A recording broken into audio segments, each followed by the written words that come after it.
おはようございます。ケンです。FBI がテスラを狙った破壊行為について本格的な捜査を開始しました。シアトルで発生した一連の事件では、サイバートラックがスプレーで落書きされるなどの被害を受け、テスラファンの間でも大きな話題になっています。この背後には、ある特定のグループが関わっていると言われています。さらに、イーロン・マスクさんが発表したアメリカでの生産能力を2倍に拡大する計画。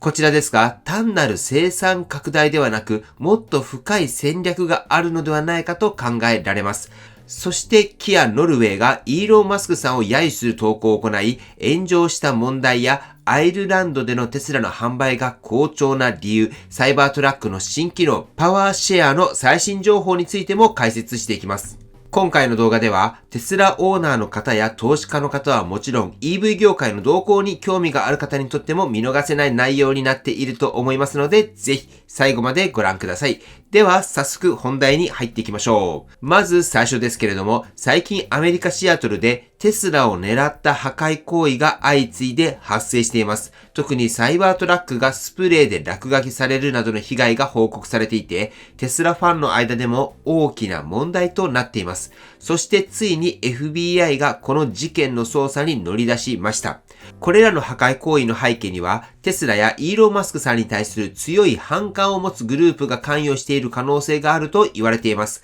彼らはイーロン・マスクさんの発言や政治的立場に反対する姿勢を公に示していて、その抗議活動の一環としてテスラの車両や店舗を攻撃していると考えられています。犯行グループの一部はテスラの株価を下げることでイーロン・マスクさんやその支持者にメッセージを送ることが目的だとも主張しているようです。しかし実際のところ破壊行為の被害を受けているのは一般のテスラオーナーです。あるサイバートラックの所有者はこれはイーロン・マスクさんにダメージを与える行為ではなくただの迷惑行為に過ぎないとコメントしています。FBI はこの事件が連邦犯罪に該当する可能性があるとして本格的な捜査を開始したようです。犯人が逮捕されるのも時間の問題かもしれません。今後の展開に注目が集まっています。さて次はイーロン・マスクさんが発表した米国生産能力の倍増計画について、こちらについて見ていきます。この内容に関しては昨日もお伝えはしたんですけれども、イーロン・マスクさんは今後2年間でアメリカ国内のテスラの生産能力を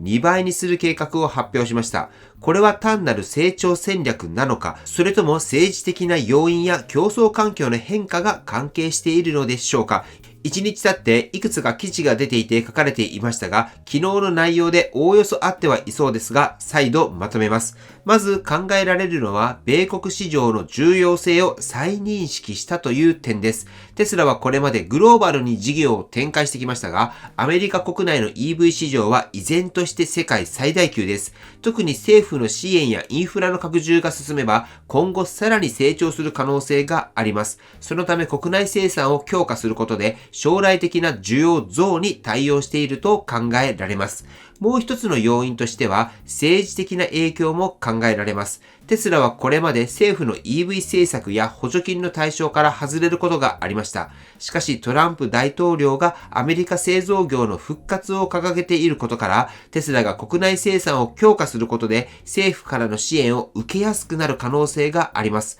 つまりこれは単なる生産拡大ではなく、政府との関係を強化する狙いがあるのではないかという見方もできます。さらに競争の激化も重要なポイントです。アメリカ国内ではフォードや GM などの老舗自動車メーカーが EV 市場への本格参入を進めています。一方中国の BYD のような企業も急成長していて、世界的に EV の競争はますます激しくなっています。テスラがアメリカで生産を拡大するのには、こうした競争環境の変化に対応し、圧倒的なリードを維持するための戦略とも考えられます。これらの要素を踏まえると、イーロン・マスクさんの発表は単なる生産拡大ではなく、政治的な影響や競争戦略も含めた、より大きな狙いがある可能性が高いと言えます。皆さんはこの計画についてどう思いますか？イーロン・マスクさんの戦略は成功するのか、それとも新たな課題が出てくるのか、ぜひコメント欄で意見を聞かせてください。さて、ここまで FBI の捜査と生産拡大計画についてお伝えしましたが、ここからは3つのニュースを短く紹介していきます。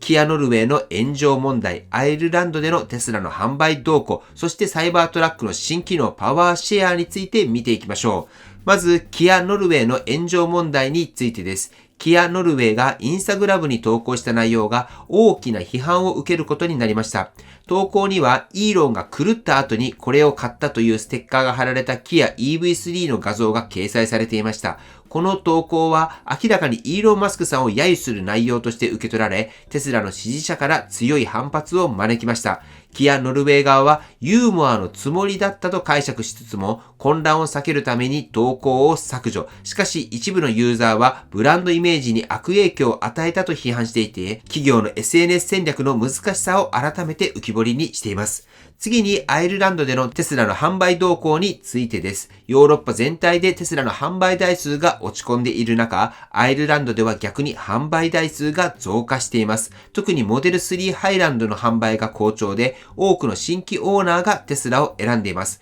一方でモデルYの販売は減少していて、今後の市場の動向が注目されています。アイルランド市場での成功の背景には政府の EV 推進政策や消費者のテスラブランドへの信頼があると考えられます。テスラがこの地域での販売をさらに伸ばすことができるのか、今後の動きが気になります。最後にサイバートラックの新機能パワーシェアの最新情報です。テスラはサイバートラックのバッテリーを家庭用電源として活用できるパワーシェアのアップデートを発表しました。これまでソーラーシステムを利用している家庭ではこの機能が制限されていましたが、今回のアップデートにより多くの人が利用できるようになりました。さらに2025年の第3四半期にはパワーウォール所有者もパワーシェアを活用できるようになる予定です。これにより停電時などにサイバートラックを家庭用の電源として使うことが可能になり、エネルギーの自給自足がより現実的になります。以上、キアノルウェイの炎上問題、アイルランドでのテスラの販売の動向、そしてパワーシェアのアップデートについてお伝えしました。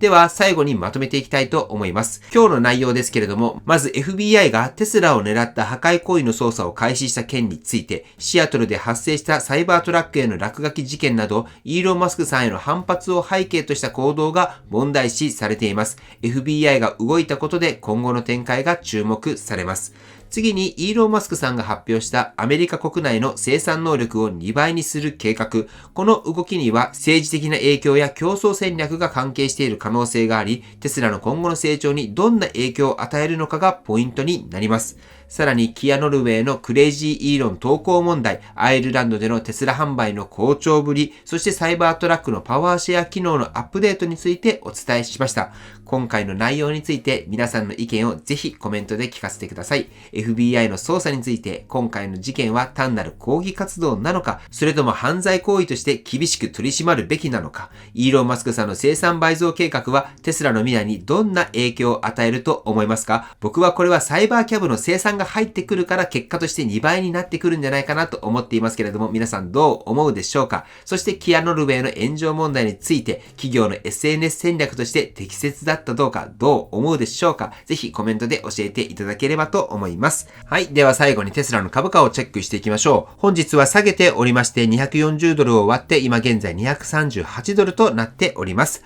はい。ということで本日の内容は以上です。今回の動画が参考になったと思われたら高評価をよろしくお願いします。僕の YouTube は毎日発信しています。僕の YouTube をご覧になってもらえばテスラの情報はほとんど網羅すると思いますので、チャンネル登録がまだな方はチャンネル登録をお願いします。では今日もご視聴していただきありがとうございます。テスラのある生活を楽しんでいきましょう。ではまた。